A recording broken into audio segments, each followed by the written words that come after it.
penceramah jemputan kita pada malam ini, Brother Muhammad Zamri bin Kalimutu,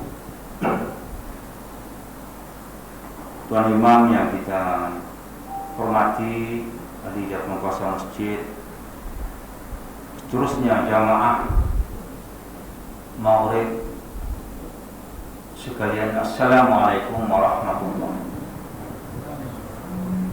Alhamdulillah, marilah sama-sama kita mengatur syukur kepada Allah Subhanahu wa taala pada malam ini kita berkesempatan untuk mendengar daripada saudara kita yang kurang lebih sekitar 20 tahun telah kembali kepada agama tauhid. Saudara Zamri merupakan ketua pegawai operasi dan pengasas One Center Malaysia Perlis sejak daripada tahun 2017 sehingga sekarang. Beliau juga merupakan presiden dan pengasas Angkatan Skuad Mubaligh Malaysia daripada 2011 sampai ke hari ini, berasal daripada Negeri Sembilan, maknanya anak jati Malaysia daripada Negeri Sembilan, ya.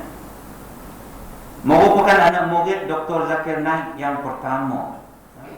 Jadi kita alhamdulillah kita akan mendengar pengalaman beliau berguru bersama dengan Dr. Zakir Naik yang memang tidak asing lagi bagi masyarakat Malaysia, khususnya Perlis. Brother Zamri juga merupakan AJK Ihya Sunnah Perlis, dan beliau bertanggungjawab untuk menguruskan, sama-sama menguruskan kes-kes murtad khususnya di Pulau Pinang. Merupakan Exco Gabungan Dakwah Malaysia Pusat dan Setiausaha Agung bagi Gabungan NGO Dakwah Negeri Sembilan. Ya. Beliau juga merupakan selebriti TV Al-Hijrah dan panel jemputan rancangan TV Al-Hijrah, TV 9, Astro, Radio IKIM, dan panel rundingan akidah di beberapa negeri di negara kita. Ribet ketika usia 16 tahun, yaitu tahun 2000, maknanya dah 20 tahun lebih lah. Pernah bertugas di Maxis Silverhat, Telekom Malaysia dan HSBC Bank Cyberjaya. Melanjutkan pelajaran beliau di ILIM, Institut Latihan Islam Malaysia, dalam bidang dakwah. Beliau merupakan dai bebas full time sejak 2011 sehingga ke hari ini. Keturunan India, dulunya agama Hindu, dan alhamdulillah sekarang ini bersama-sama kita. Jadi seterusnya kita serahkanlah majlis ini kepada beliau dalam bicara dakwah, dan ini beliau merupakan pembuka tirai 2022 untuk ceramah ataupun kuliah Maghrib khas bulanan kita. Jadi pada Brother Zamri dipersilakan.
Innal hamdalillah nahmaduhu wa nasta'inuhu wa nastaghfiruh wa na'udzu billahi min shururi anfusina wa min sayyiati a'malina may yahdihillahu fala mudhillalah wa may yudlil fala hadiyalah. Asyhadu an la ilaha illallah wahdahu la syarikalah wa asyhadu anna Muhammadan abduhu wa rasuluh, amma ba'd. Assalamualaikum warahmatullahi wabarakatuh. Wah, ceria masjid ni, no? Alhamdulillah. Masjid Solihin. Pertama sekali saya nak ucapkan ribuan terima kasih kepada Al-Fadil Ustaz Haji Adi yang telah membuka tirai majlis kita pada hari ini. Alhamdulillah. Beliau telah berikan satu pengenalan intro yang sangat panjang lebar. Banyak benda saya pun dah lupa dah. Bila beliau sebut baru saya pun teringat. Dah 2 tahun pandemik kan. Kita pun lama sangat duduk dekat dalam rumah. Alhamdulillah. Alhamdulillah, sekarang saya bertugas sebagai COO kepada One Center Malaysia Negeri Perlis. One Center Malaysia Negeri Perlis ni, tuan-tuan dan puan-puan, haji-haji, hajah, One Center Malaysia ni merupakan satu agensi dakwah yang ditubuhkan di bawah Majlis Agama Islam dan Adat Istiadat Melayu Negeri Perlis. Ianya ditubuhkan pada tahun 2017, di mana tugas kami ini ditugaskan untuk buat aktiviti ataupun kerja ataupun program dakwah kepada masyarakat bukan Islam.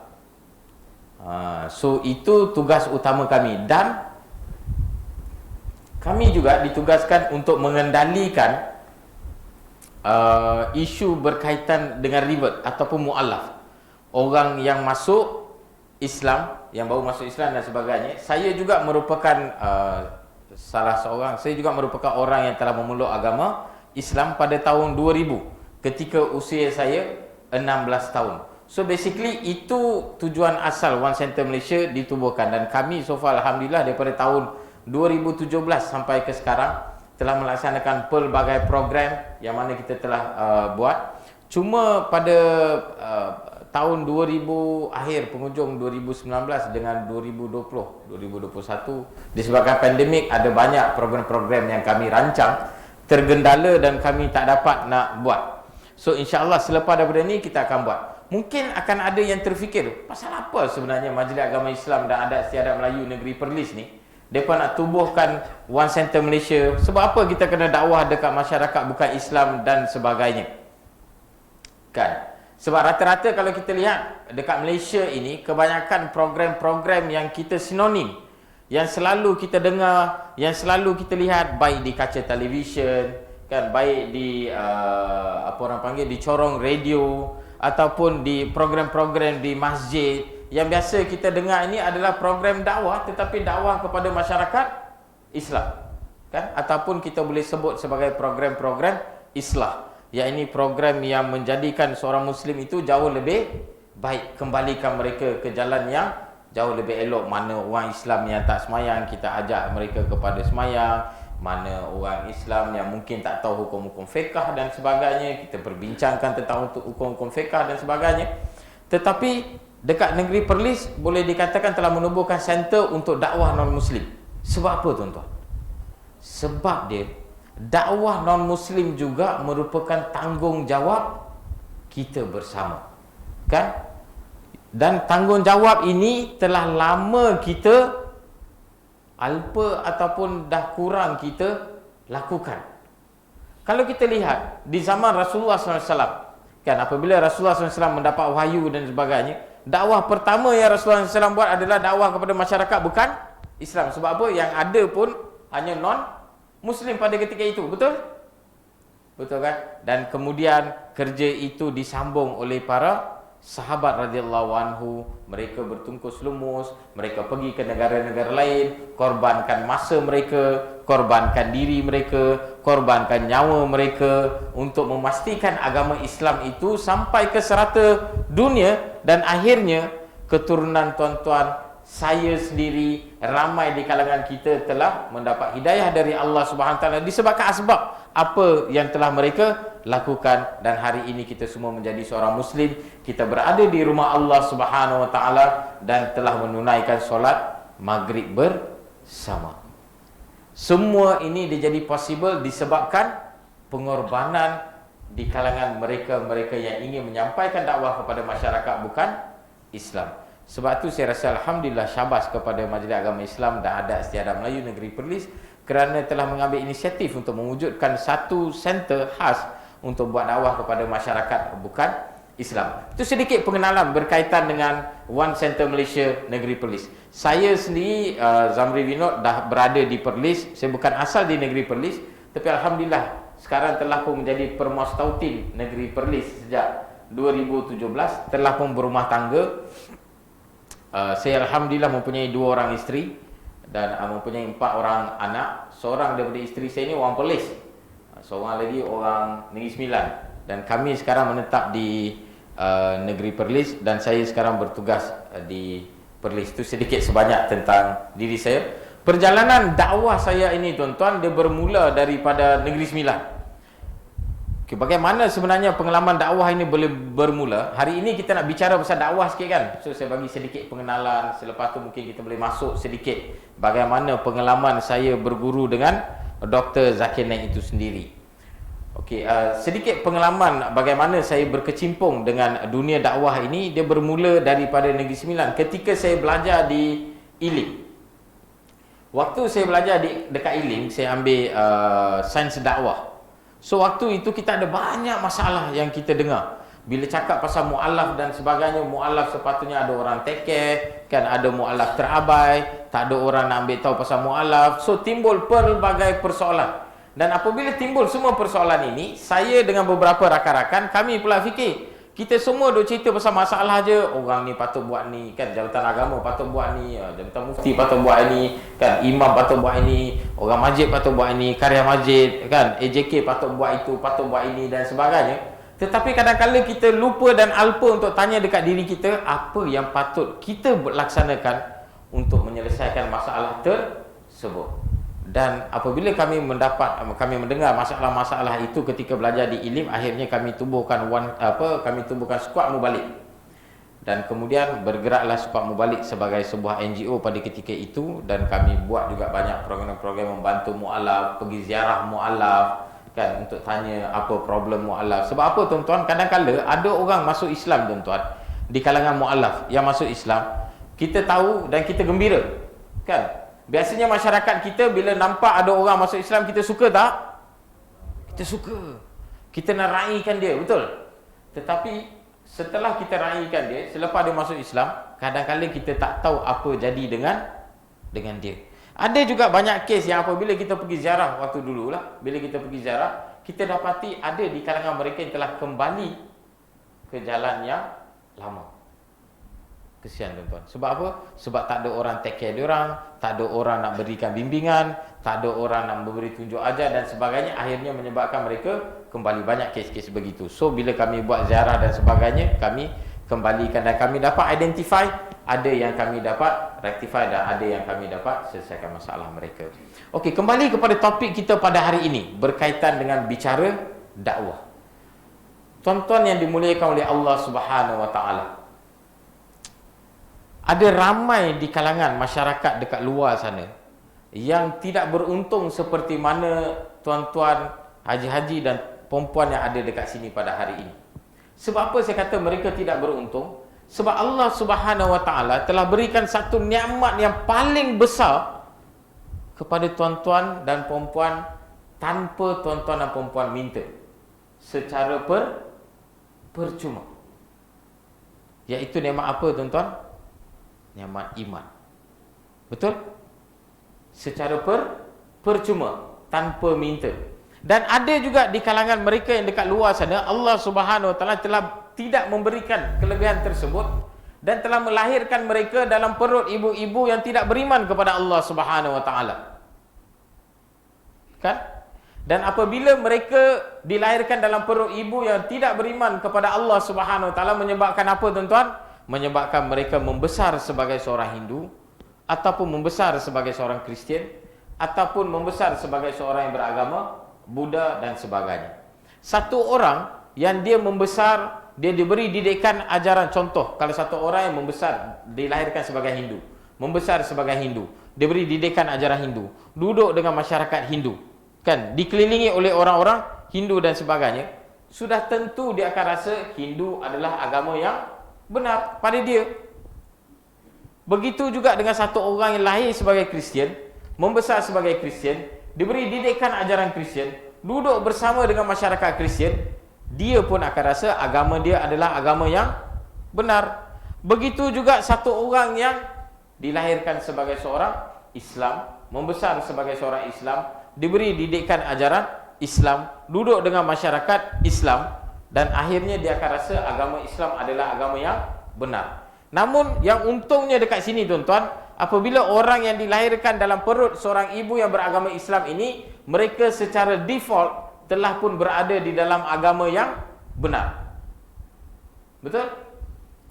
Kan, apabila mereka telah ada di dalam agama yang benar, mereka diberi didikan dalam agama yang benar dan sebagainya, dalam agama Islam, menyebabkan mereka daripada kecil tidak mensyirikkan Allah Subhanahu Wa Taala dan hanya mengesakan Allah Subhanahu Wa Taala. Beruntung tak? Beruntung. Kenapa mereka beruntung, tuan-tuan? Sebab dia, Allah Subhanahu Wa Taala berfirman dalam surah An-Nisa, surah yang keempat, di dalam ayat ke-48, di mana Allah SWT berfirman, Allah boleh ampunkan apa saja dosa yang manusia lakukan mengikut kehendaknya, melainkan dosa syirik. Betul? So, di antara syarat untuk seseorang manusia itu boleh mendapat pengampunan dari Allah Subhanahu Wa Taala adalah apabila dia tidak mensyirikkan Allah Subhanahu Wa Taala. Dan tuan-tuan dan puan-puan, orang-orang beruntung. Dan hari ini lebih beruntung apabila tuan-tuan dan puan-puan menjadi ahli masjid. Betul kan? Namun ada tak tuan-tuan orang-orang yang tidak mendapat kebahagiaan itu yang ada dekat luar sana? Macam saya kata tadi, orang yang dilahirkan dalam perut ibu yang bukan beragama Islam, dan mereka sangka mereka berada di dalam agama yang benar, dan tanpa mereka sedar, mereka sedang mensyirikkan Allah Subhanahu Wa Taala. Dan Allah Subhanahu Wa Taala telah berikan tuan-tuan dan saya hidayah, telah berikan nikmat iman kepada kita, telah memudahkan kita supaya kita berada di dalam agama yang benar. Siapa yang sebenarnya nak sampaikan kepada mereka yang tidak beruntung itu supaya mereka boleh kembali ke jalan yang sebenar? Kalau bukan kita, tuan-tuan. Dan jika tanggungjawab itu tidak diletakkan di atas bahu kita, siapa lagi yang nak pikul tanggungjawab itu, tuan-tuan? Apakah satu orang yang lahir sebagai seorang bukan Islam itu salah mereka? Macam saya kan? Saya dilahirkan dalam keluarga yang bukan beragama Islam. Apakah saya dilahirkan sebagai seorang bukan Islam itu menjadi kesalahan saya? Sudah tentu tidak kan? Sebab apa, tuan-tuan? Sebab sebelum lahir saya tak isi borang. Saya tak isi borang supaya saya dilahirkan dalam keluarga orang Hindu contoh dia, ataupun saya tak isi borang supaya saya dilahirkan dalam satu orang yang India, bangsa India dan sebagainya. Saya tidak isi borang. Tuan-tuan pun tak isi borang, betul? Tapi Allah muliakan tuan-tuan lahirkan dalam perut ibu yang beragama Islam. Dan saya tidak mendapat kebahagiaan itu. Apabila saya tidak mendapat kebahagiaan itu, namun saya tetap beruntung kerana ada satu orang yang dalam jiwanya dia ada inisiatif untuk berbuat dakwah. Dia rasa ada kepentingannya untuk dia buat dakwah kepada masyarakat bukan Islam. Akhirnya dia berjumpa dengan saya ketika usia saya 13 tahun. Dia ceritakan kepada saya tentang agama Islam, bawa saya, perkenalkan saya dengan masjid, menyebabkan saya mula mengenali satu agama yang baru dalam kehidupan saya, agama Islam. Pengorbanan dia bawa saya itu telah menyebabkan saya mengenali Islam, dan akhirnya pada usia saya 16 tahun saya membuat keputusan untuk memeluk agama Islam. Sebab apa saya membuat keputusan untuk memeluk agama Islam, tuan-tuan? Sebab macam saya kata tadi, bila saya dilahirkan dalam agama bukan Islam dan membesar dan duduk bersama dengan mereka, sudah tentu saya rasa waktu itu itulah agama yang benar. Sampai kena ada orang datang ketuk pintu otak saya. Kan? Kena ada orang yang datang ketuk bagi tahu. Oh, tengok, mana mungkin Tuhan boleh ada banyak. Mana mungkin patung-patung itu boleh menjadi Tuhan, sedangkan patung itu sendiri tidak boleh bergerak. Ianya tidak dapat bantu diri dia sendiri. Bagaimana mungkin ia boleh membantu saya? Selama ini kita terfikir tak? Tak terfikir. Sebab apa kita tak terfikir? Sebab ianya telah menjadi amalan, norma dalam hidup kami. Hari-hari jumpa benda tu. Macam tak ada apa, sampai tak sempat nak berfikir. Sampai ada orang ketuk otak kita, oh betul kan, lepas tu kita bagi dia makan pula. Bukan dia boleh makan. Daripada kita bagi dia makan, lebih baik kita bagi orang susah tu makan. Kita bubuh makanan dekat dia, sampai kesudah makanan tu jadi basi. Dia pun tak boleh makan. Kerja yang sangat yang mendangkalkan akal. Bila masa kita berfikir, tuan-tuan, bila ada orang yang dalam jalan yang benar, dia datang ketuk otak dan pemikiran kita. Hari ini, tuan-tuan, ada ramai tak dekat luar sana yang masih perlukan bantuan kita? Ini ramai. Ini bukan bantuan yang sedikit, tuan-tuan. Bantuan yang sangat besar. Bantuan yang mana akan menyebabkan kehidupan mereka boleh berubah 360 darjah. Kenapa saya katakan demikian, tuan-tuan? Sebab hari ini cuba kita bayangkan, kalaulah kita berjalan, kita tengah jalan dekat jalan raya, tiba-tiba kita nampak ada berlakunya aksiden. Katalah yang aksiden itu tiba-tiba dia kaki dah patah, dia tengah minta tolong, meraung, minta tolong bawa dia pergi ke hospital, dan ada orang tak bantu. Kita rasa orang tu bagui ke tak bagui, tuan-tuan? Tak bagui kan? Betul lah. Tak kira lah orang tu yang kaki patah tu, tak kira bangsa apa, agama apa dan sebagainya. Tapi bila kita tengok dia minta tolong, tak ada orang yang tolong, semua orang duk tangkap gambar je. Kan zaman sekarang kan, semua duk tangkap gambar tapi tak ada orang yang tolong. Akhirnya dia duk meraung, darah banyak sangat keluar, dia pun mati. Tuan-tuan rasa orang yang duk tangkap gambar yang ada sekeliling kat situ yang tak membantu dia, bersama-sama bersubahat tak di dalam kematian dia? Bersubahat, betul? Sedangkan mereka boleh selamatkan nyawa dia, tetapi mereka tidak mengambil inisiatif untuk menyelamatkan nyawa dia. Setuju? Jadi orang tu tak bagus lah kan? Betul? Ini, tuan-tuan, kehidupan dunia. Sakit sekejap, kaki patah je. Bayangkan Allah Subhanahu Wa Taala telah berikan, tuan-tuan, nikmat yang paling besar, iaitu nikmat iman. Dengan nikmat tersebut, tuan-tuan boleh selamatkan mereka daripada azab neraka Allah Subhanahu Wa Taala, dan boleh menyebabkan mereka kembali ke jalan yang sebenar. Hindarkan mereka daripada terus-menerus duduk di dalam neraka Allah Subhanahu Wa Taala.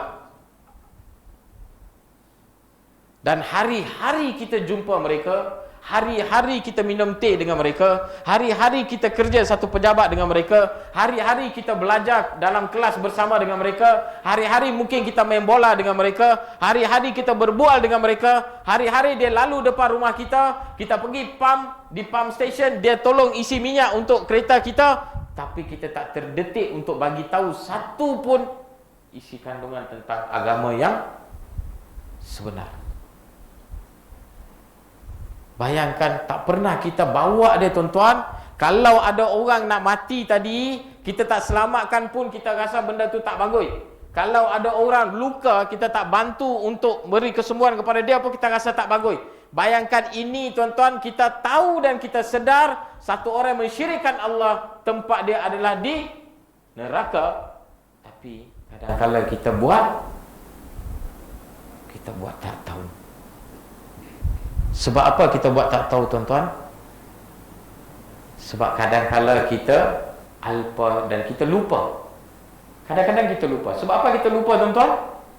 Sebab kita dikelilingi oleh orang-orang yang beragama Islam. Betul? Anak-anak adalah orang beragama Islam. mak bapak orang beragama Islam, saudara mara orang Islam.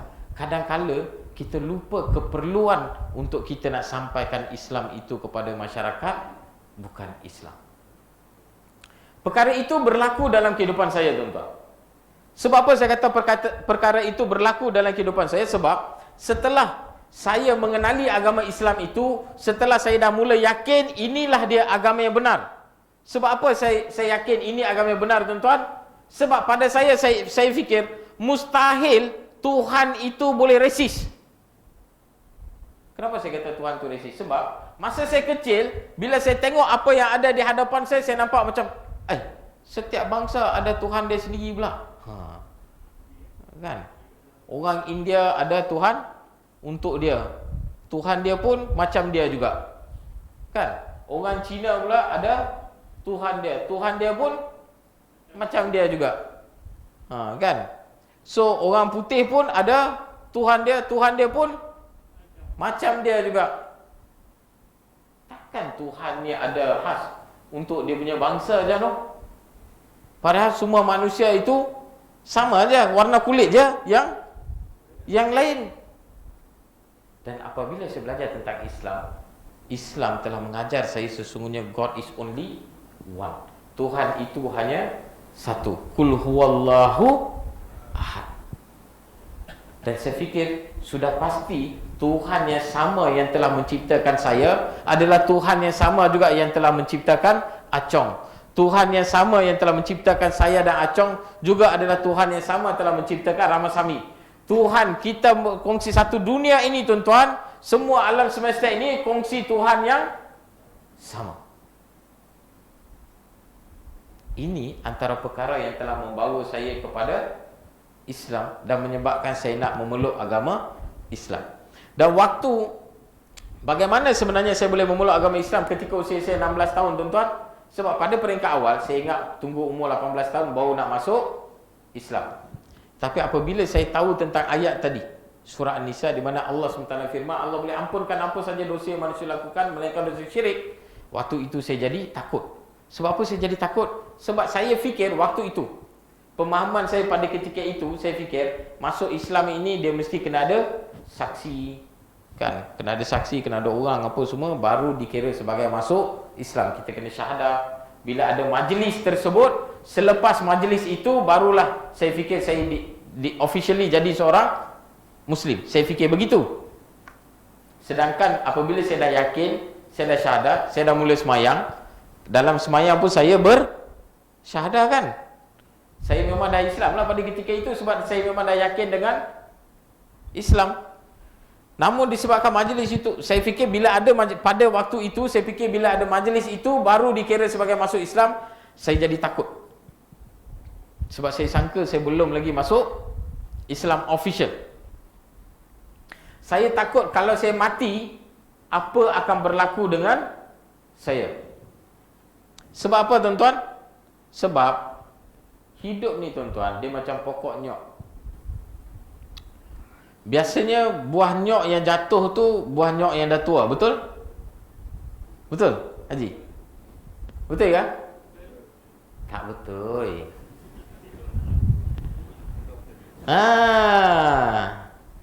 Pokok nyok, wai. Mana muka orang Bukit Cabang ni tak ada pokok nyok kat sini, no?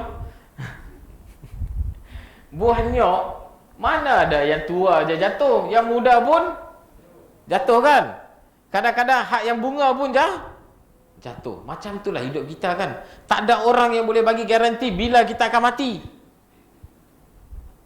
So saya fikir waktu itu tunggu umur 18 tahun baru nak masuk Islam. Kok kalau saya tak hidup waktu umur 18 tahun macam mana?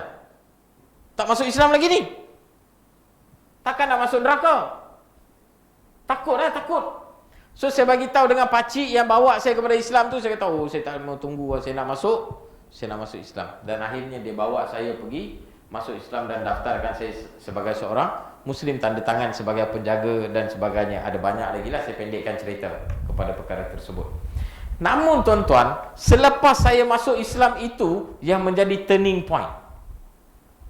Kenapa dia jadi turning point? Sebab lepas masuk Islam, sekarang ni saya fikir, okey, Alhamdulillah, saya dah masuk Islam. insya-Allah kita selamat jika kita tidak mensyirikkan Allah Subhanahu Wa Taala dan sebagainya. Tapi saya terfikir, bagaimana dengan keadaan mak bapak saya? Bagaimana dengan keadaan adik-beradik saya? Bagaimana dengan keadaan saudara mara saya? Bagaimana dengan keadaan rakan-rakan saya? Sebab saya tahu ada di kalangan mereka yang sangat baik. Walaupun kepada Tuhan mereka tidak baik, mereka mensyirikkan Allah, tetapi sesama manusia dengan saya mereka sangat baik. Ada di kalangan mereka merupakan darah daging saya, tuan-tuan. Kalau saya susah, mereka akan bantu saya. Dan saya tahu, diorang tak sedar, tapi saya tahu yang mereka dalam kesusahan. Sekarang saya tengah fikir, bagaimana saya nak buat mereka ni semua boleh tahu pasal Islam ni. Bagaimana kita nak buat supaya mereka pun boleh masuk Islam. Dan waktu pun saya tak tahu berapa lama yang saya ada, sebab sama cerita dengan pokok tadi. Saya pun tak tahu bila mereka akan ada, bila mereka akan KO. Saya pun tak tahu, mungkin saya boleh KO lagi awal daripada mereka. Kita tak tahu. Dan waktu itu umur 16 tahun. Hidup dalam dilema. Malam nak tidur, tuan-tuan, tiba-tiba akan fikir pasal benda ni sampai tak boleh nak tidur. Sebab apa tak boleh nak tidur, tuan-tuan? Tak boleh nak tidur sebab kita tahu orang yang kita sayang itu sedang menuju ke neraka Allah Subhanahu Wa Taala. Bagaimana kita nak stop doang? Bagaimana kita nak cakap dekat dorang?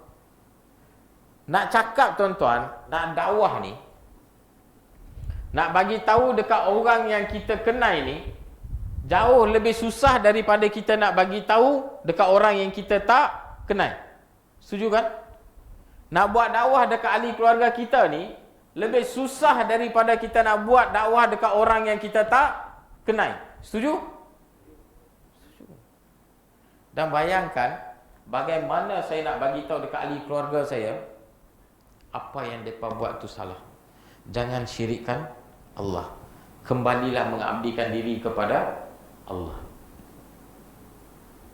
Dan ada orang-orang masjid seperti tuan-tuan pada ketika itu yang telah membantu saya dalam operasi tersebut. Macam-macam cara. Bagaimana kita nak bagi tahu dekat mak bapak kita? Mak bapak, tuan-tuan, bila kita mak bapak, kita nak tegur anak kita senang tak? Senanglah anak kita kan? Tapi bayangkan anak nak tegur mak bapak, senang ke susah?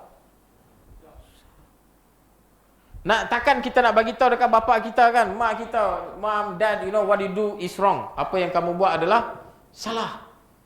Rasa-rasa apa mereka akan bagi tahu? Elah, makan pun aku tanggung, lagi nak cakap banyak. Betul kan? Ni, pergi sekolah belajar dulu, bagi elok, bagi pandai. Besok dah pandai, hang dah kerja, masa tu hang cakap aku dengar. Lah ni aku cakap hang dengar. Kan? Macam mana nak buat? Tapi pening ni hari-hari duk fikir ni. Tak boleh nak tidur. Saya kalau boleh videokan benda yang berlaku, tuan-tuan, saya mungkin boleh tunjuk dengan tuan-tuan apa yang saya rasa. Ada kalanya waktu kita di dalam waktu nak tidur, tuan-tuan, duk fikir benda ni tanpa kita sedar air mata kita mengalir. Sebab apa air mata mengalir, tuan-tuan? Sebab kita sayang kat mereka ni, tuan-tuan. Dan kita sayang apabila kita tahu orang yang kita sayang itu sedang menuju ke neraka Allah Subhanahu Wa Taala. Jika mereka kekal dalam keadaan begitu. Jadi saya pun buat pelbagai rancangan. Di antara rancangan saya adalah bawa orang masjid datang rumah, try sembang dengan mereka. Dan setiap kali kalau datang, bapak saya boleh tahan jugalah. Bila mereka datang, bila orang masjid pula, bila saya ajak datang rumah, mereka seronok. Sebab mereka ingat saya nak bagi mereka makan-makan. Dia tak tahu lepas makan-makan tu, saat lagi dia pun nak kena juga. Dah bawa, saat lagi bila bawa datang dekat rumah, dah sembang dengan bapak saya apa semua, bapak saya saat lagi dia bagi. Dia dah bagi. Saya tengok kawan yang datang dekat rumah tu, muka semua jadi pucat lah. Bila jadi pucat, lepas tu saya tengok depa tengok saya pula lain macam. Wah, saya dah tahu dah. Okey, lepas ni depa dah kenal dulu, sat lagi aku mesti kena punya. Sebab yang bawa siapa? Yang bawa saya. So bila depa nak balik, saya pun bagi tahu, okey kejap no, saya hantar depa. Saya pun ikut dengan diorang sekali, 2-3 jam tak mau balik rumah. Tunggu depa dah reda baru saya balik rumah. Benda ni berlaku untuk tempoh yang sangat lama. Dan orang yang saya dah bawa tu, bila mereka dah kena tibai dengan bapa saya, lain kali mereka tak maulah main lagi. So kena cari pula mangsa baru. Kena cari pula siapa pula orang lain yang nak ikut. Benda tu tuan-tuan berterusan untuk beberapa tahun. Dan akhirnya saya pendekkan cerita, akhirnya alhamdulillah hari ini semua ahli keluarga saya telah pun memeluk agama Islam. Disebabkan orang-orang lain juga yang turut membantu. Yang paling last sekali masuk Islam abang saya yang nombor 2. Dia tu agak bega sikit lah, lama. Dan ada dialog di antara kami, pelbagai dialog yang berlaku. Dan akhirnya di antara soalan yang dia tanya dekat saya, dia kata, Zamri, kalau betul lah you cakap Islam ni agama yang betul, okey tak apalah, you kata agama betul apa semua, tapi kenapa Tuhan lahirkan kita dalam agama Hindu? Dia cakap dengan saya. You tahu Tuhan dia lahirkan kita dalam agama Hindu supaya kita hidup dan mati sebagai seorang Hindu. Ui, dahsyat. Dia cakap dengan saya. Lepas tu saya pun bagi tahu dengan dia.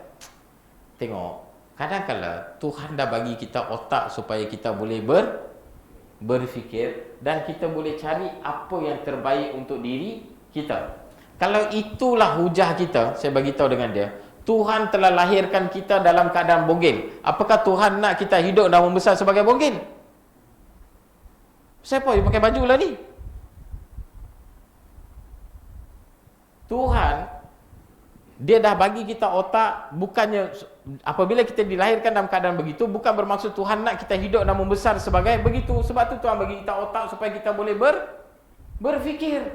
Dan sama juga Tuhan telah lahirkan kita dalam keadaan yang bogel, tapi kita tahu pula fikir, okey, cari pakaian yang sesuai untuk kita. Kalau tempat sejuk, kita cari baju yang jauh lebih tebal. Tempat yang panas, kita cari baju yang nipis dan sebagainya. That means what? That means God, Tuhan, dia nak kita berfikir. Dan saya bagi tahu dengan dia, kalaulah Tuhan nak you hidup sebagai Hindu dan mati sebagai Hindu, pasal apa Tuhan hantar saya untuk bagi tahu dekat you? Supaya you masuk Islam. So saya kata boleh jadi ini juga satu seruan daripada Tuhan supaya you kembali ke jalan yang sebenar. Namun tuan-tuan, apa yang saya nak simpulkan dekat sini, benda yang saya nak ceritakan dekat sini, semua perkara ini asbab dia lah, asbab. Mustahil berlaku jika tak ada orang yang datang approach saya kepada Islam. Setuju atau tidak? Kan saya kata tadi ada seorang pakcik, orang masjid, Pakcik Anip nama dia. Orang yang datang menceritakan saya kepada Islam. Kalaulah pakcik itu tak datang cerita dekat saya mungkin tak kenal Islam. Ahli keluarga saya mungkin tak kenal Islam. Mungkin keturunan saya tak kenal Islam. Betul? Hari ini mungkin saya pun tak ada di dalam jalan dakwah. Dan peristiwa itu juga yang telah menyebabkan saya mula berfikir, tengok, siapa sebenarnya nak sampaikan Islam ini kepada masyarakat bukan Islam? Jadi saya mengambil keputusan untuk saya sendiri nak bersama-sama untuk bertungkus lumus supaya kita dapat sampaikan Islam kepada masyarakat bukan Islam. Dan hari ini kalau kita lihat tuan-tuan, ramai yang berada di dalam arena dakwah kepada masyarakat bukan Islam ini, kalau dekat Malaysia kita nampak kebanyakannya ada di kalangan mereka yang memeluk agama Islam. Sebab apa? Sebab ramai di kalangan kami yang tahu keperitan tersebut. Sebab kami masih ada ahli keluarga, saudara mara yang belum lagi memeluk agama Islam. Dan di kalangan kami tahu value, nilai Islam kepada diri kami. Kami tahu kalaulah tak ada orang yang datang sampaikan Islam tadi kepada kami, mungkin kami pun tak mengenali agama yang sebenar ini. Dan bagaimana mungkin kami yang mengenali Islam daripada orang itu, bagaimana mungkin kami tidak sampaikan Islam itu kepada orang lain yang masih belum mengenali Islam.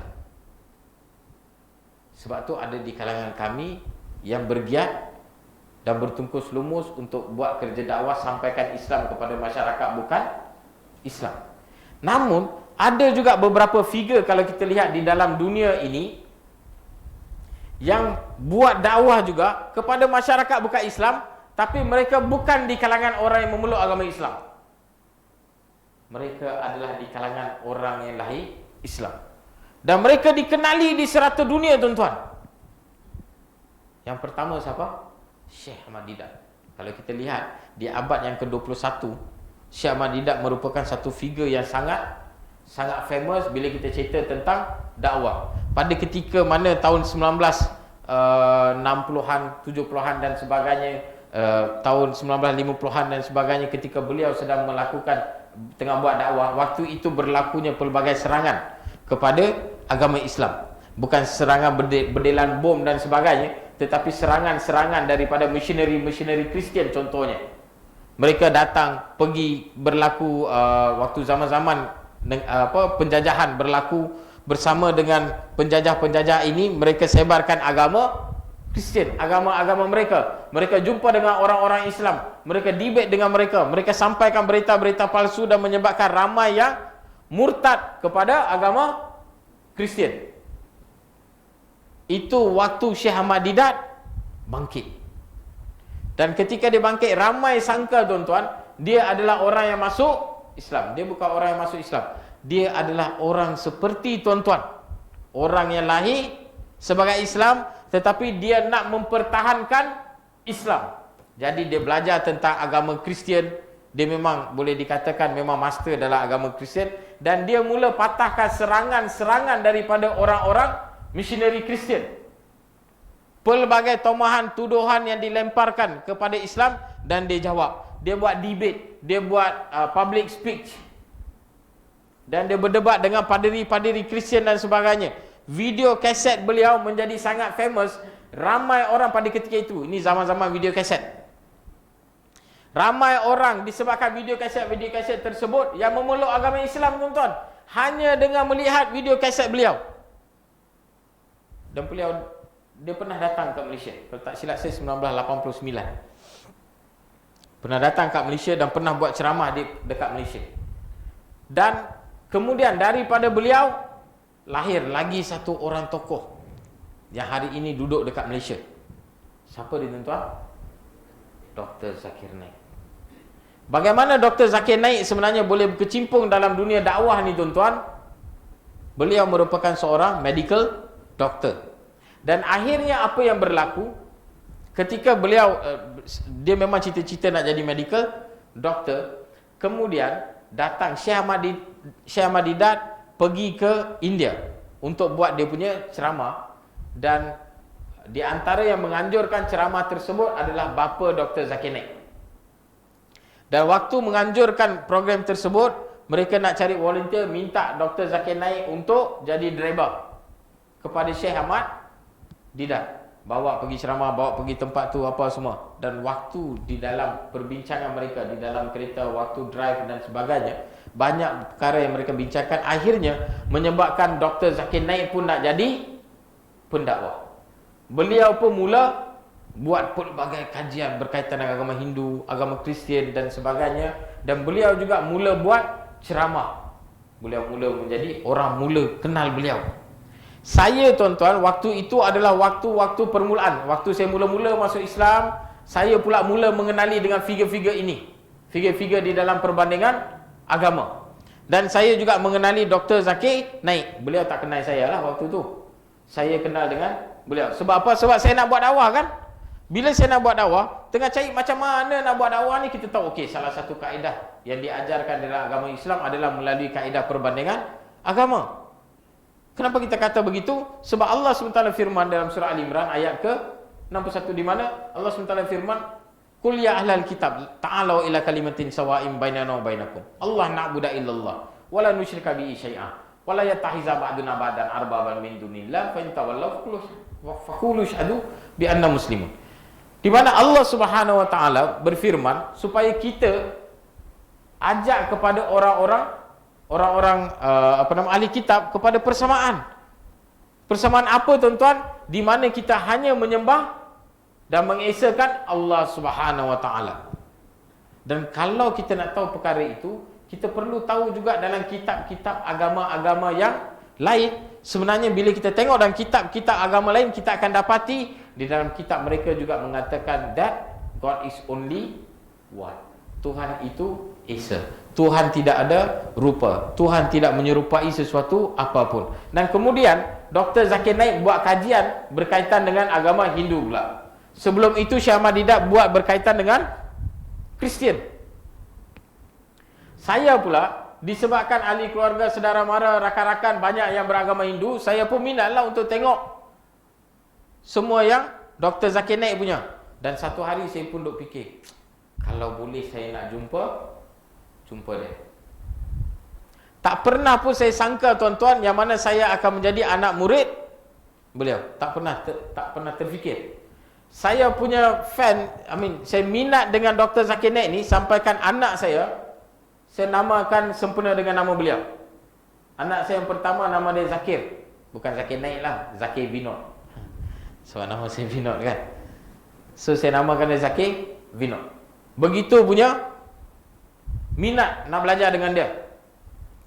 Dan saya pendekkan cerita pula, saya dapati ada suatu ketika dekat Malaysia ni tuan-tuan, ada beberapa, dekat dunia, boleh dikatakan dekat dunia, Malaysia merupakan negara yang mempunyai paling banyak anak murid Dr. Zakir Naik. Malaysia merupakan negara yang paling banyak. Dan beliau pernah buat training, Dr. Zakir Naik dia pernah buat training untuk kursus dia itu sebanyak 2 kali setakat ini. First time dia buat pada tahun 1999 kalau tak silap saya. Waktu itu Brother Syakiri, mereka semua pergi belajar daripada Malaysia. Ada beberapa orang yang pergi belajar. Dan kemudian kami ni batch kedua. Batch kedua ni saya, Datuk Kamarudin, Firdaus Wong, dan ada beberapa rakan-rakan yang lain yang kami pergi belajar dengan dia. Dan waktu mana saya tahu dia akan buat balik training, saya pun nak apply. Masa nak apply, kita pun duk fikir juga, kita ni dah lah bukan hafiz Quran. Sebab bila dengar Dr. Zakir Naik berceramah, kita tahu kan, dia selalu bagi chapter number, verse number, chapter number, verse number. Kita pun fikir, wui, dia mesti hafal semua benda ni. Kita dah lah tak hafal Quran. Macam mana kita nak pergi belajar dengan dia? Dan saya sangka, waktu itu memang saya fikir, ramai lagi orang dekat luar sana yang jauh lebih pandai daripada saya, yang jauh lebih bagus daripada saya, tuan-tuan. Saya pun fikir, mungkin nak dapat pun susah. Apply. Saya pun nak cuba juga, saya pun try apply untuk pergi belajar dengan dia. 1 minggu je mereka buat, daripada satu dunia, beribu orang yang apply, tuan-tuan. Saya pun jadi jam. Alamak, habislah kita nak dapat pun susahlah, chances sangat tipis. Mereka interview, tuan-tuan. Interview by call beberapa kali. Ui, dahsyat. Dan saya pendekkan cerita, lepas interview apa semua, ada soalan yang mereka tanya. Dekat saya pun mereka ada tanya beberapa soalan dan sebagainya. Dia tanya dengan saya, okey, macam mana you boleh tak datang? Apa ada beberapa soalan dia tanya, saya pun dapat jawab soalan tu. Lepas tu dia tanya dengan saya, kalau you tak terpilih macam mana? Saya kata, kalau tak terpilih pun saya nak juga pergi belajar dengan dia. Saya kata, macam mana you nak belajar? You tak terpilih. Saya kata, saya tak peduli, saya pilih saya punya diri. Saya kata, kalau dia tak pilih saya akan ambil flight, saya akan pergi. Kalau tak boleh masuk kelas pun tak apa, at least saya duduk dekat ujung mana-mana, at least saya tengok, saya belajar sendiri pun tak apa. Tapi saya nak pergi. Dan tuan-tuan tahu, saya memang decide nak pergi tu sampai saya dah bagi tahu dekat semester waktu itu, tolong booking flight untuk saya pergi India. Belum dapat lagi. Tapi memang saya dah decide. Kalau saya tak dapat, saya nak pergi juga. Mungkin kelas dia tu ada banyak student, okey kita duduk kat luar ke apa, kita ambil note sikit, kita balik lah. Dia fikir macam tu lah. Ngam-ngam tuan-tuan. Habis 1 minggu, saya orang pertama yang mereka pilih daripada Malaysia, dan saya orang pertama dapat visa untuk pergi belajar dengan Dr. Zakir Naik. Saya pun jadi sakan lah, sebab nak pergi belajar dengan Dr. Zakir Naik. Kita pula tuan-tuan, bila dengar kursus kita nak pergi belajar ni, kita orang Malaysia ni, otak kita akan fikir apa? Bila kursus, apa yang kita fikir tuan-tuan? Belajar sambil melancong lah. Nak pergi India mah, kita otak dah fikir, wui, Bollywood ni Mumbai. Saya pun packing lah barang tuan-tuan, dengan saya punya kamera set lah, apalah semua pergi sana. Ingat okey lah, sambil-sambil kita attend dia punya kelas tu, kita dapatlah pergi apa, melancong-melancong sikit ke apa ke. Haram tuan-tuan nak melancong. Semua kamera yang bawa tak dapat nak guna sangat pun. Sebab apa? Sebab bila sampai dekat sana tuan-tuan, kelas kami sepatutnya start pukul 8. Nak azan dulu ha? Kita azan dulu, insya-Allah kita sambung selepas.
InsyaAllah saya sambung sedikit. Waktu bila sampai dekat sana tuan-tuan, sepatutnya kelas kami start pukul 8 pagi, habis pukul 6 petang. Tak pernah habis pukul 6 petang tuan-tuan. Start tu memang start 8 pagi, tapi tak pernah habis pukul 6 petang.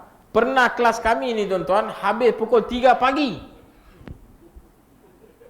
Besok sambung balik. Bila masa nak pergi melancong Bollywood, semua habis tuan-tuan, lenyap terus daripada otak. Semua lenyap.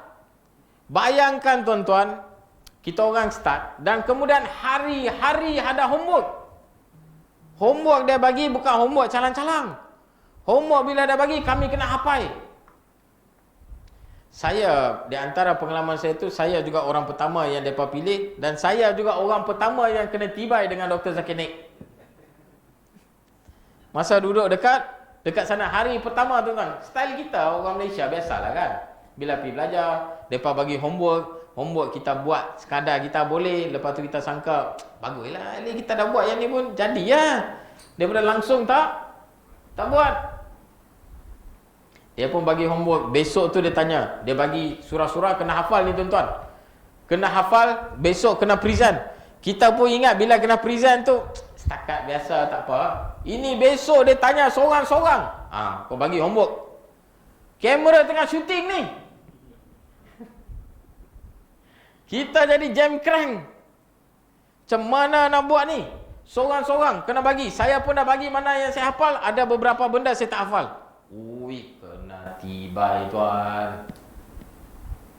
Dia bagi kita, dia kata, you come. Dia tanya dengan saya, berapa jam you tidur semalam? Memang kita tak cukup tidur.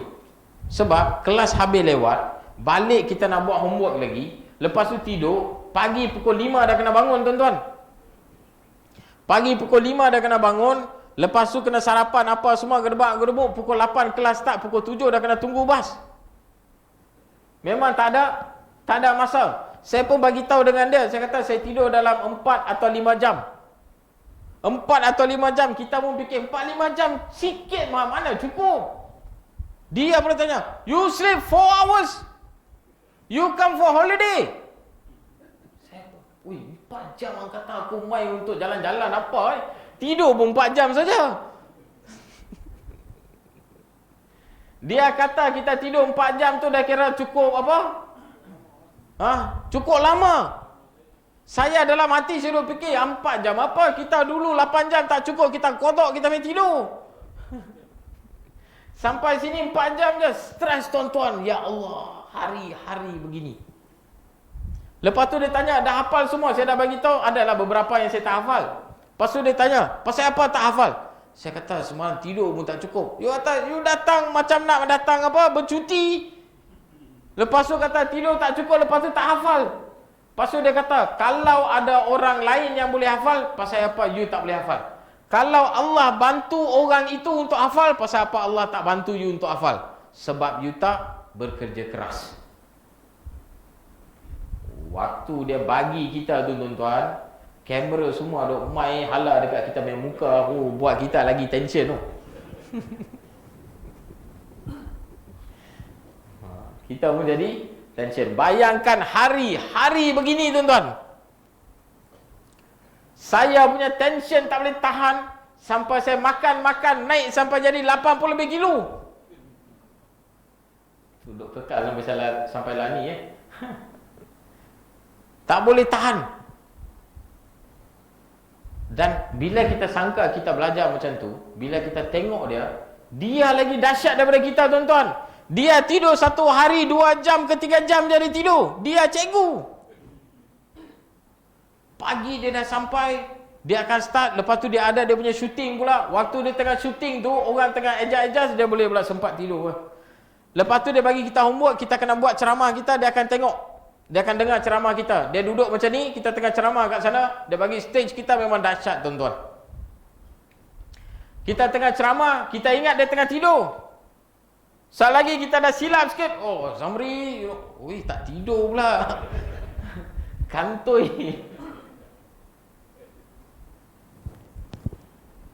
Dia tuan-tuan, dia belanjakan begitu banyak untuk training tersebut. Tapi saya pergi rumah dia. Rumah dia waktu dekat India. Dekat sini saya nampak dia alhamdulillah jauh lebih mewah sikit lah. Waktu dekat India tuan-tuan, dia duduk tara kita punya rumah flat 3 bilik je. Rumah sangat simple tuan-tuan. Tapi bila datang untuk agama, dia buat yang terbaik. Satu orang yang saya rasa dia telah korbankan masa dia, diri dia untuk agama Allah Subhanahu Wa Taala. Dia waktu tu tuan-tuan, dia mempunyai lebih daripada 500 orang staff. 500 orang staff tuan-tuan. Penuh tempat dia kerja tu. Sampai orang kena bertingkat. Mumbai ni tanah dia mahal. So walaupun office dia kecil, tapi dalam kecil tu mereka bagi muat sampai 500 orang. Kalau dia tinggi macam ni kan, mereka buat 2 tingkat tu. Lagu tu mereka buat. Dia waktu dekat India, orang akan queue nak jumpa dengan dia tuan-tuan. Menteri, pembesar semua nak tunggu dengan dia. Time kami tengah training, orang datang pagi nak jumpa dengan dia, dia nak juga habiskan training tu. Sampai dah habis training, malam orang tu masih duk tunggu, tak dapat jumpa dengan dia. Tapi orang yang itulah, dan Alhamdulillah tuan-tuan, saya rasa sangat bersyukur apabila dia memilih untuk berada di Malaysia. Sepatutnya kita bersyukur tuan-tuan. Dekat sini saya tengok kehidupan dia tidaklah seperti dekat India. Tetapi dari sudut rumah dia semua okeylah, Alhamdulillah dekat sini eloklah sikit berbanding dengan dekat negara India. Dan kita sepatutnya dekat Malaysia ni tuan-tuan, kita sepatutnya ambil peluang. Dia ada dekat sini, kita sepatutnya memanfaatkan dia. Dan insya-Allah saya dengar dia kemungkinan akan start satu fakulti insya-Allah dekat negeri Perlis. Dan saya pun sebenarnya, kami semua tengah ajak dia juga, kalau boleh nak dia mai tinggal dekat negeri Perlis, supaya dia boleh buat universiti, dia boleh ada dia punya fakulti ataupun ahli fakulti dia, dan orang boleh ambil peluang itu untuk belajar perbandingan agama daripada dia. Jika tidak tuan-tuan, ilmu itu akan habis. Rugi kepada kita orang Malaysia, sebab kita tidak memanfaatkan dia apabila dia berada di negara kita. Dan waktu dia dekat sana tuan-tuan, saya just nak bagi tahu sedikit. Waktu dia dekat sana, dia satu orang kalau dia nak buat sesuatu, dia nak buat yang terbaik. Dia satu orang yang sangat terperinci tuan-tuan. Dia punya terperinci tu, semua benda yang dia handle semua dia tahu. Kamera pun dia tahu pasal kamera tuan-tuan. Ini kamera jenis apa kena buat dengan kamera ini, kena pakai stand jenis apa, ini model apa, berapa dia punya jarak, apa kena buat, semua dia tahu tuan-tuan. Stand mic pun dia tahu, kena pakai mic jenis apa, nak bagi suara bagus kena pakai speaker apa, semua dia ambil tahu. Kita duk ceramah, kita mana nak ambil tahu semua benda ni tuan-tuan. Yang aku tahu, aku pi, mic ada, semua ada, aku cakap. Dia sampai tara macam tu, semua dia nak in detail. Satu orang yang cukup detail. Dan dia kalau nak buat sesuatu, dia akan buat yang terbaik. Dan dia pesan dekat kami, ada 3 perkara yang dia ingatkan kita orang tuan-tuan. Ni tips yang dia selalu akan ingatkan kita. Kita hari ini bila kita jumpa dengan Zakir Naik, kita akan fikir macam mana sebenarnya dia boleh hafal semua benda ni, betul? Bagaimana, apa method dia guna, apa kaedah dia guna. Saya sendiri pun tuan-tuan, saya fikir bila sampai dekat sana saya nak belajar method tu, kita ingat, kalau tahu method tu senang lah, kita boleh hafal, senang cerita lah, tak payah nak susah-susah. Dia pun bagi tahu method tu, kita pun duk ingat adalah formula. Tuan-tuan tahu formula dia apa? Formula dia yang pertama 3160.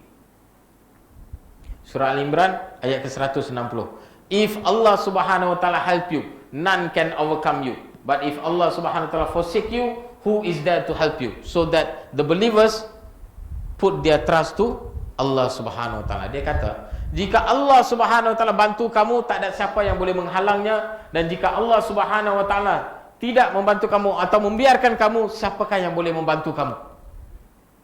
Oleh itu, orang-orang yang beriman itu meletakkan kepercayaan mereka kepada Allah Subhanahu Wa Taala. Dia kata nombor 1, dalam apa saja yang kita nak buat, pertama put your trust. Kita sepatutnya letakkan keyakinan kita kepada Allah Subhanahu Wa Taala. Kita boleh jadi itu, kita boleh buat itu, kita mungkin boleh buat ini bukan sebab kita hebat, tetapi kerana Allah Subhanahu Wa Taala bantu kita. So that yang pertama, kita kena minta bantuan dari Allah Subhanahu Wa Taala. Dia kata, dia tu tuan-tuan, Zakir Naik, dia adalah satu orang yang gagap. Satu orang yang gagap akhirnya boleh menjadi penceramah tuan-tuan. Sebab tu kalau tuan-tuan tengok, kadang-kadang dalam dia ceramah, tiba-tiba dia akan pause. Pernah dengar? Tiba-tiba dia akan macam stop sekejap. Dia stop tu bukan sebab apa, sebab dia memang jenis gagap. Dia satu orang yang begitu. So dia kata yang pertama, put your trust to Allah. Tak kira apa saja kita nak buat dalam dunia ini, nak buat dakwah kan, nak buat apa ke apa semua, pertama minta dari Allah Subhanahu Wa Taala. Minta bantuan dari Allah. Kita ni tuan-tuan, mungkin kita boleh jadi profesor, mungkin kita boleh jadi doktor, mungkin kita boleh buat itu, mungkin kita boleh buat ini, mungkin kita ada skill itu, mungkin kita boleh ada skill ini. Semua skill ini tuan-tuan tak mungkin kita boleh dapat jika bukan kerana bantuan dari Allah Subhanahu Wa Taala. So sebagai seorang Muslim, nombor satu kepercayaan kita dan permintaan kita, kita perlu letakkan kepada Allah Subhanahu Wa Taala. Yang kedua dia kata apa tuan-tuan? Nombor satu, minta dari Allah dulu. Letakkan kepercayaan kepada Allah Subhanahu Wa Taala. Yang kedua, strive. 29:69.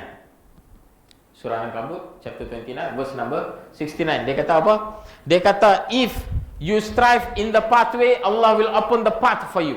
Jika kamu berjihad hari ini tuan-tuan, bila sembang pasal jihad, kita fikir apa? Jihad ni apa? Pergi ambil pedang kono nak pergi bunuh orang. Jihad ni apa tuan-tuan? Strive. Strive apa dalam bahasa Melayu? Bekerja keras. Apa? Strive, bekerja keras, bersungguh-sungguh. Siapa tahu? Apa strive in Malay? Anyone? Berusaha keras. Jihad. Jihad ni juga tuan-tuan bermaksud apa? Kita buat yang terbaik, berusaha keras, buat bersungguh-sungguh tuan-tuan. Dia kata kalau nak buat sesuatu, buat yang terbaik, buat bersungguh-sungguh, berjihad untuk dapatkan benda tu. Strive. Tekun, cekal. Apa lagi? Buat yang terbaik. Sebab tu waktu kami belajar dengan dia tuan-tuan, itu antara benda yang dia ajar kat kita. Dia ajar dekat kami, satu orang ini dia bukan semestinya dia hanya belajar 2-3 jam dekat rumah. Kita kalau tengok pelajar universiti kan, masa dekat universiti pun kita kadang-kadang pergi kelas pagi, kita pergi kan beberapa ni, itu pun kita dah rasa letihnya. Saya rasa tuan-tuan, kadang-kadang depa-depa ni kita patut pergi hantar belajar dengan Zakir Naik. Dia akan faham apakah itu letih yang sebenar. Belajar kat universiti tu dia jadi macam tak ada apalah. Sebab kat sini lagi teruk. Kat universiti kok kita nak buat apa thesis, assignment, ada masa yang mereka bagi, betul? Ini tak ada tuan-tuan. Hari ni bagi, besok aku nak. Lepas tu habis kelas pula tengah malam. Besok aku nak juga. Kita pun kena bagilah. Dan akhirnya kita sangka kita tak boleh buat, akhirnya semua boleh buat. Yang ketiga, tips yang ketiga, surah Anbiya, surah yang ke-21 ayat yang ke-7. Fas'alu ala zikri in kuntum la ta'lamun. Dia kata, dalam kita nak buat sesuatu, kalau kita tak tahu, kita tanya pada orang yang tahu. Tak kira apa saja kita nak buat dalam dunia ini tuan-tuan, kita perlu belajar daripada orang yang tahu. Nak buat dakwah pun sama. Kalau kita tak tahu nak buat dakwah, kita boleh belajar daripada orang yang tahu. Dan kita boleh ambil tahu. Yang penting tanya pada yang ahli dan pakar dalam bidang tersebut tuan-tuan. Baru kita akan dapat jawapan yang betul. Baik tuan-tuan, alhamdulillah hari ini insya-Allah saya ada kongsikan sedikit berkaitan dengan pengalaman saya di dalam dakwah, pengalaman saya belajar dengan Dr. Zakir Naik. Namun tuan-tuan, apa yang saya nak sampaikan dekat tuan-tuan, saya tak mau benda yang saya cakap ni dia jadi benda sia-sia, kering idea saya dan tak ada apa-apa usaha daripada kita. Tujuan saya datang pada hari ini tuan-tuan, ada beberapa tujuan. Saya nak kita ingat kembali kepada firman Allah Subhanahu wa taala dalam surah Fussilat ayat yang ke-33, "Wa man ahsanu qawlan mimman da'a illa Allah wa 'amila sholihan wa qala innani minal muslimin." Siapakah yang lebih baik bicaranya daripada mereka yang mengajak manusia kepada Allah atau hanya mengesakan Allah Subhanahu wa taala dan mereka mengatakan diri mereka adalah muslim. Tuan-tuan, hari ini saya nak ingatkan kita semua tuan-tuan, marilah sama-sama kita laksanakan kerja dakwah. Paling kurang dakwah kepada masyarakat bukan Islam. Ustaz Adi kita ni bagus tuan-tuan.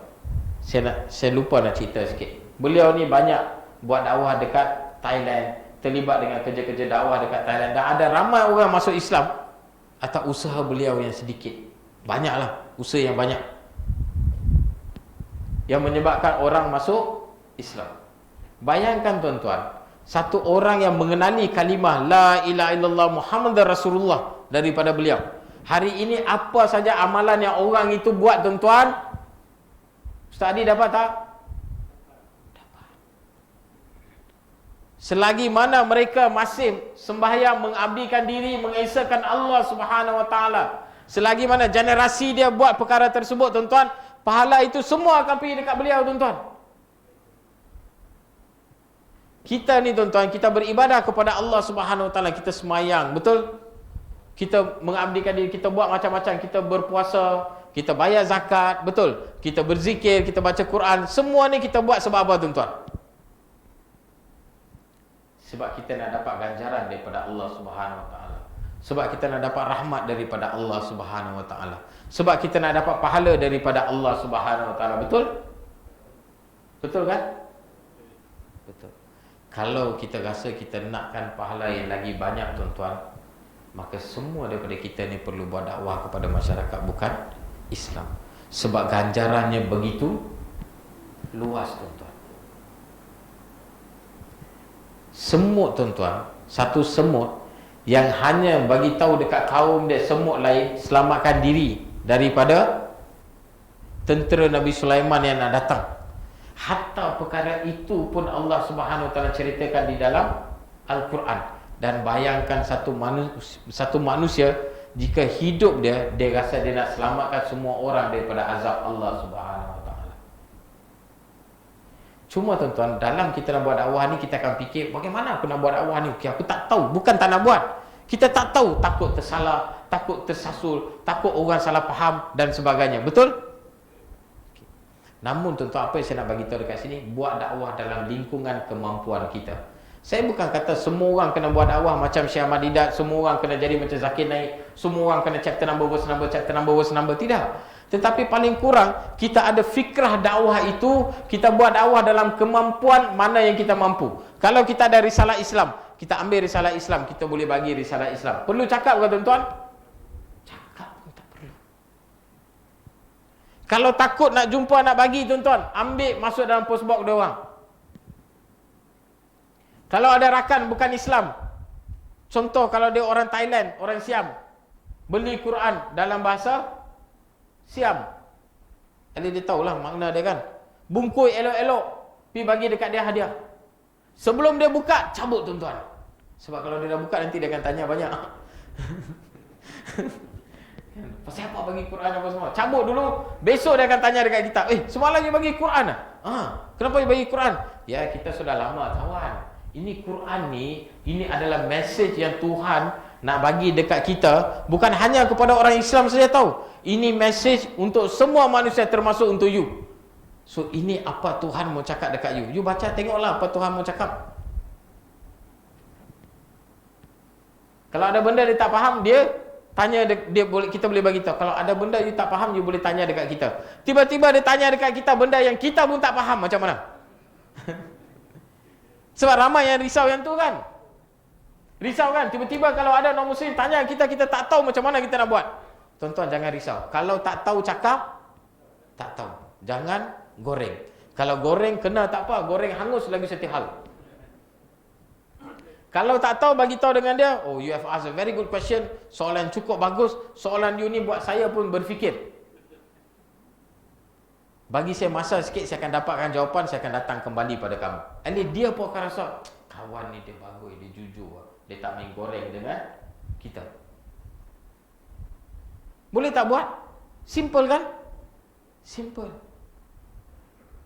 Kalau kita pandai dalam penulisan, kita buat dakwah melalui penulisan. Kalau kita pandai berbicara, kita buat dakwah melalui bicara. Kalau kita ada banyak duit, kita buat dakwah melalui amal jariah. Paling kurang semua orang ada buat dakwah. Dan kita semua kena berazam tuan-tuan, paling kurang dalam hidup kita, kita berazam, kita sampaikan Islam paling kurang at least kepada satu orang yang belum lagi beragama Islam.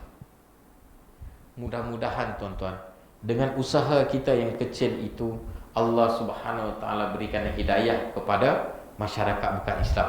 Mungkin kita buat kerja dekat sini, Allah Subhanahu Wa Taala berikan hidayah di tempat lain, insya-Allah. So insya-Allah tuan-tuan, semoga perkongsian saya pada hari ini akan membuka sedikit lembaran kepada kita semua supaya kita kembali untuk melaksanakan satu tugasan yang sangat penting yang telah Allah SWT berikan kepada kita, iaitu dakwah kepada masyarakat bukan Islam. Dan saya harap tuan-tuan, masjid ini besok akan menjadi pelopor di negeri Perlis untuk buat program-program dakwah kepada masyarakat bukan Islam. Kalau ada apa-apa, contoh kita ada apa,